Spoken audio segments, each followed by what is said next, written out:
Аваа самбуугийн.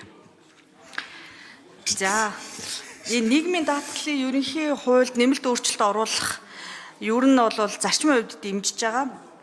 Хуулийн өмнөх тэгш байдлыг хангах оролдлого хийж гэн, Ахмадын хөдөлмөр эрхлэлтийг дэмжих бодлого хийж гэн, албан бус хөдөлмөрийг бууруулах боломжийг бас нэмэгдүүлж байгаа гэж бодож байгаа. Гэхдээ ийм хэд хэдэн асуудлууд байна. За хаанаас нь эхлэх вэ? За энэ даатгалын үндсэн зарчим чинь ер нь бол нийгмийн даатгал шимтгэл төлж байгаа бол тэгээд эрхэн сайжирна гэдэг зарчимтай авах хэрэгтэй тийм үү? Үргэлжлүүлэн ажиллаж байгаад тэгэхдээ шимтгэл төлөхөө болцохоор ч энэ даатгалын системийн үндсэн философи юм уу концепцтойгоо нийцтэй байгаа юу? Энэ дээр нэг энэ төсөлтөд л энэ дээр би энэ тайлбарыг олж харсангүй нэгдүгээрт. За хоёрдугаарт энэ нэгдсэн хуулийн төслийн 4.1-20 дээр тэтгэврийн мөнгө хуримтлал гэж даатгуулагчийн төлсөн тэтгэврийн даатгалын шимтгэлийн 1% тэнцэх хөрөнгө улсын төсвөөс олгосон урамшуулал гэж байгаа. За тэгээд хөрөнгө оруулалтын өгөөжөөс бүрдсэн мөнгө хөрөнгийг энэ ямар хөрөнгө оруулалтын тухай ярьж байгаа өгөөж нь. Тэгээ бас улсын төсвөөс олгосон урамшуулал гэж яг юу вэ? Тусад нь задлаа тайлбарлаад өгөхгүй юу? Яг юуг оруулж байгаа юм гэдэг санаа. За ер нь энэ хөдөлмөрийн гэрээний дагуу ажиллаж байгаа үндсэн ажилтнууд нь хөлсөөр ажиллах гэрээ гэж байгаа, ажил гүйцэтгэх гэрээ ажиллаж байгаа хүмүүс байгаа. Эднээс бүгдээс нь нийгмийн даатгалын шимтгэлийг аваад нэмээд ажил олгож байгаа хүмүүстээр бас шимтгэл төлдөг нь л гол хүндрэлийг уулна үүсгэж байгаа шүү дээ. Би өөрөө ч гэсэн судалгааны байгууллага Монголд ажиллаж байхдаа 200-300 хүмүүсийн яг энэ нийгмийн даатгалын шимтгэл дээр айгүй их дарамт ирдэм байлаа санхүүжилтэд. Гэтэл яг энэ гол асуудлыг шийдэхин тулд энэ шимтгэлийг бууруулах ч юм уу шимтгэлийг засч янзлахтаар тийм жоохон өнгөц төдий өөрчлөлтүүд орсон биш үү гэсэн сэтгэл бол надад төрж байна. Тэгэхээр энэ шимтгэлийн хувь хэмжээг бууруулах хөдөлмөрийн гэрээнээс бусад гэрээнээс нийгмийн даатгалын шимтгэл авдаггүй байх зохицуултыг бол хуульд уулан тусгах шаардлагатай байх. Энийг хизээ хаана яаж тусгах гэж төлөвлөж байгаа. За би бас нөгөө талаасаа энэ санхүүгээс ингэж штэ төсөл тэтгэврийн сан жилд 95.8 тэрбум төгрөгийн орлого алдна гэж дурдсан байна. Тэгэхдээ энэ тооцоо нь 2030 онд ч юм уу 40 онд гэдэг ийм актуар тооцоол байх ёстой штэ нийгмийн даатгалтай холбоотой. Ийм актуар тооцоол энд бас харагдахгүй л байна л та. Яг манай эрүүл мэндийн даатгалтай адилхан. За сангийн сайд юм уу сангийн яамнаас энэ жилд 95.8 төгрөгийн орлогын алдагдлаа. Улсын төсөв хэдэн жил ер нь өгөх боломжтой вэ гэдэг дээр тооцоол байна уу? Дээрэс нь энэ уул уурхайн орлого буурсан үед энэхүү тогтолцоонд тогтвортой байж чадах уу? За мөн Ахмадын хөдөлмөр эрхлэлтэнд ийм 5% өснө гэсэн нэг тийм тооцоол явж байлаа. Энэ судалгааных нь үндэслэл байгаа юу? Ямар судалгаан дээр үндэслэж энэ 5% өснө гэсэн тооцоо гаргасан бэ?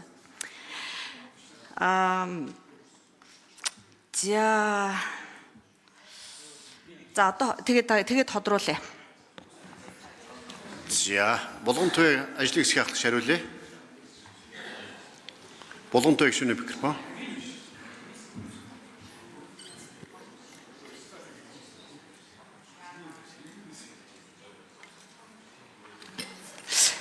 За хамаагүй маш чухал асуудлууд хөндөж байна.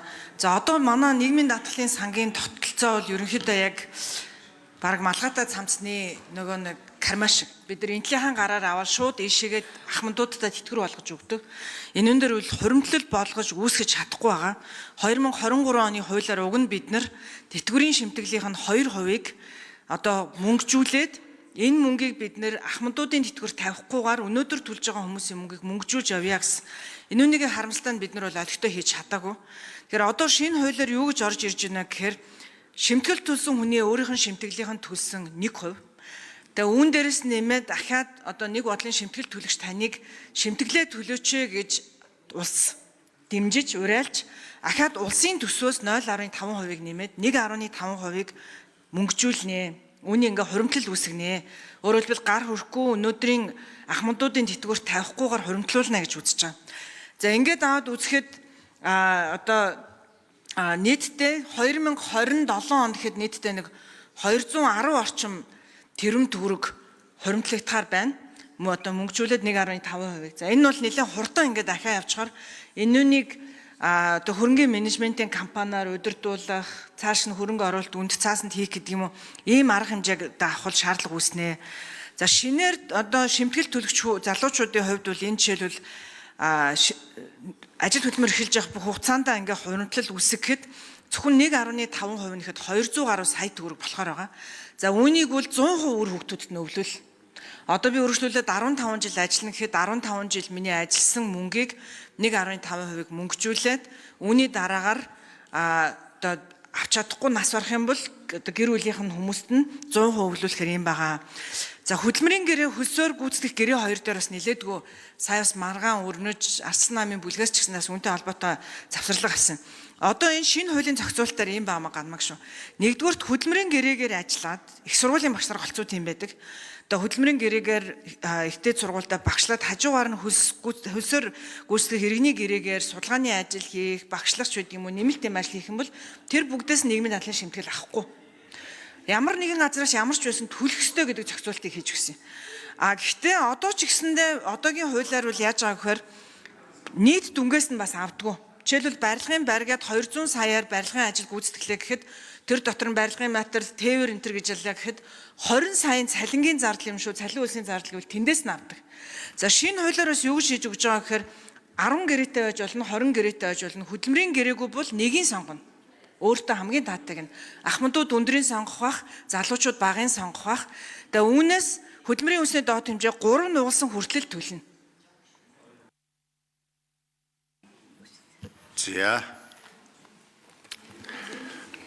За ажлыг хариулъя. Эндрийн 4-р микрофон.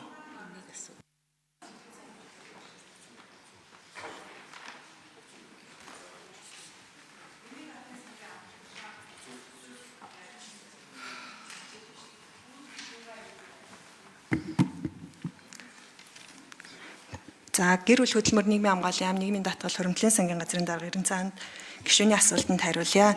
За даатгалын үндэстэн зарчим бол алдагдахгүй байгаа. Тэгэхээр ажил олгогчийн шимтгэл зарим шимтгэлүүд бол чөлөөлөгдөх зохицуулалт орсон. Гэхдээ зөвхөн ажил олгогчийн төлөх хэмжээ нь бол чөлөөлөгдөөд харин даатгуулагч бол төлтгөөрөө төлөх юм.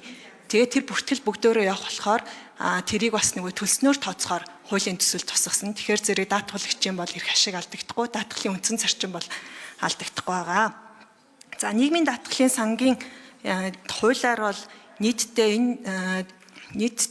төсвийн нөлөө бол 1,400 тэрбум төгрөгийн нөлөөтэй байгаа. За тийм.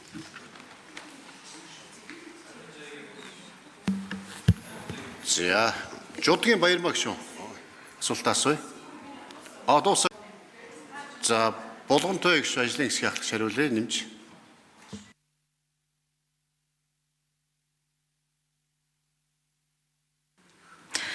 За ахмадын хөдөлмөр эрхлэлтийн хувьд бол ийм 2023 онд тухайд би сайдаар ажиллаад одоо манай ажлын хэсэгтэй хамтдаа бид нийгмийн дадлын багц хуулийг батлуулж исэн. Тэр хуулийн дээр бол манай ахмад наснууд тэтгэврээ тогтоолгоод ахмадын насанд хүрсэн бол ажил хөдөлмөр эрхлэхэд тэтгэврийн шимтгэл дэрийг төлөхгүй байх. Одоо өөрөөр хэлбэл бараг нийгмийн дадлын шимтгэлийн хамгийн том хэсэг нь тэтгэврийн шимтгэл учраас үүнээс чөлөөлөгдөх ийм эрх зүйн орчныг бид бий болгож өгсөн. За ингэснээр манай ахмадуудыг ажил эрхлэх нэгдүгürt хүсэл сонирхолтой байсан манай ахмадуудын хэлдэг нэг асуудал бол бид нар бас 55-60 гэдэг бол залуу хүмүүс байна. Үргэлжлүүлээд ажил хийх гэхээр би аль хэдийн тэтгэврээ тогтоолгосон мөртлөө би яагаад үргэлжлүүлээд тэтгэврийн шимтгэл төлөх ёстой юм бэ гэдэг. Тэгэхээр энэ хүрээнд бид нар сая өмнө нь бол энэ хуулийн зохицуултыг хийсэн байсан. Манай ариун заяа нарын гишүүдээс өргөн барьсан нь болохоор үнийг нилээдгүй жоохон одоо насны хэтэрхий хатуу хязгаар тавьсан байгааг нь жоохон бууруулах юм шаардлага байна гэдэг үндслээр тэтгэврийн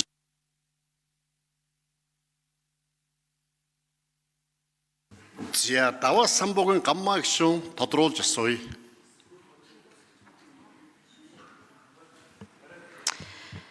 Тийм. За энэ яг ямар судалгаан дээр тулгуурлаж 5%-аар өснө гэсэн юм бэ? Үндслэлийн л асуусан тий. Энэ дээр бол судалгаа байгуул тийм судалгаа гэд хэллээд.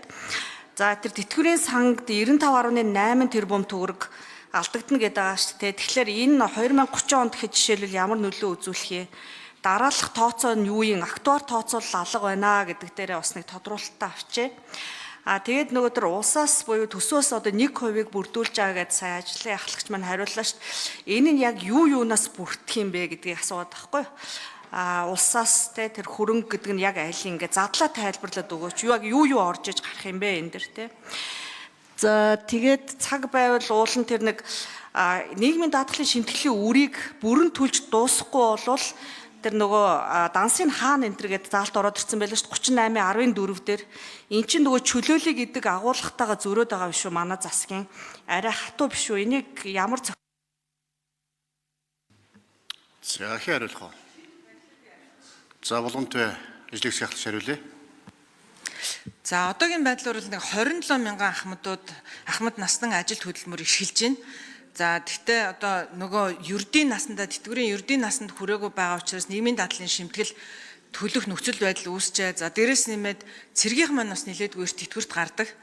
Тэгэхээр энэ бүгдийг сая бид нар энэ хуулийн дээр ариун зан нарийн гишүүдээс өргөн барьсан хуулийн дээр ердийн нас биш 55-60 хүрсэн бол нийгмийн дадлын шимтгэл авахгүй байснаар хамгийн багадаа нэг 5% орчмоор өснө гэж үзэж байгаа. Яг бол шинтгэлийн хувь хэмжээг нь тооцоож авч үзээд за даатгалын үндсэн одоо түрүүний хэлсэн зарчим бол алдагдахгүй. За харин одоо төсөвдөр ирэх ачаал бол энэ хуулиар бол нэлээдгүй нэмэгдэнэ. 0.5%-ийг төсвөөс нэмж даана. Түрүү 1%-ийг нь шимтгэл төлөгчөөс 0.5%-ийг нь хоримтлын сангийн дээрээс нэмээд баталгаат тэтгэврийг тэтгэвэр авахч болгонд өгнө. Энэ бол нэг 100-аас 300 орчим мянган төгрөг байхаар байна. Энийг улсын төсвөөс бас давхар даана.